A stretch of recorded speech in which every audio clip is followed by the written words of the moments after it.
Revanth అరాజకాలను ప్రశ్నిస్తున్నందుకే Harish రావుపై SIT విచారణ పేరిట కుట్ర పన్నారని ఆర్ఎస్ ప్రవీణ్ కుమార్ ఆరోపించారు. ట్యాపింగ్ తో సంబంధం లేని హరీష్ రావుపై విచారణ అప్రజాస్వామికమన్నారు.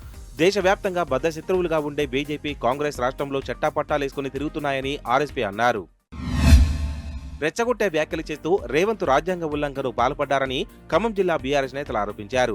రేవంత్ మీద కేసు నమోదు చేసి చట్టపరంగా చర్యలు చేపట్టాలని ఖమ్మం పోలీస్ కమిషనర్ సునీల్ దత్తును కలిసి ఫిర్యాదు చేశారు.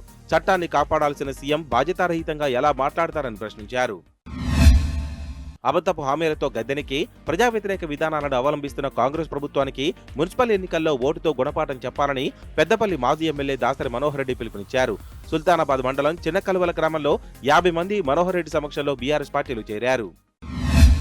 సీఎం రేవంత్ వ్యాఖ్యలపై భద్రాద్రి కొత్తగూడెం జిల్లా బీఆర్ఎస్ అధ్యక్షుడు రేగా కాంతారావు ఎస్పీకి ఫిర్యాదు చేశారు. సీఎం మాటలతో గ్రామస్థాయిలో రాజకీయ ఉద్రిక్తతలు పెరిగి శాంతి భద్రతలకు తీవ్ర భంగం కలిగే అవకాశం ఉంటుందన్నారు. ఇలాంటి దాడులు జరగకుండా కఠిన భద్రతా చర్యలు చేపట్టాలని జిల్లా ఎస్పీని కోరారు.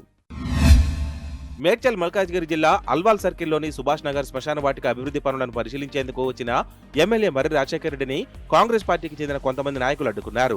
ప్రజా సమస్యల పరిష్కారానికి కృషి చేస్తున్న ఎమ్మెల్యేలను అడ్డుకోవడం తగదని స్థానికులన్నారు. జగిత్యాల జిల్లా మెట్పల్లి పట్టణంలో దారుణం జరిగింది. రేవు దగ్గర బట్టలు ఉతుకుతున్న వృద్ధురాలిపై దుండగులు దాడి చేశారు. వృద్ధురాలిని కొట్టి మెడలోని నగను చోరీ చేశారు. దాడిలో వృద్ధురాలి తలకు తీవ్ర గాయాలయ్యాయి. స్థానికులు గమనించి ఆసుపత్రికి తరలించారు. వృద్ధురాలి పరిస్థితి ఆందోళనకరంగా ఉందని వైద్యులు తెలిపారు. జనగామ జిల్లా బచ్చన్నపేట మండలం దబ్బకుంటపల్లిలో విషాదం చోటు చేసుకుంది. గ్రామానికి చెందిన భార్యాభర్తలు అనుమానాస్పద స్థితిలో మృతి చెందారు. కందుల శంకరయ్య, ఉప్పలమ్మగా గుర్తించారు. మృతుల మెడపై రక్తపు ఘాట్లు ఉండడంతో ఎవరో చంపి ఆత్మహత్యగా చిత్రీకరించారని పోలీసులు అనుమానిస్తున్నారు.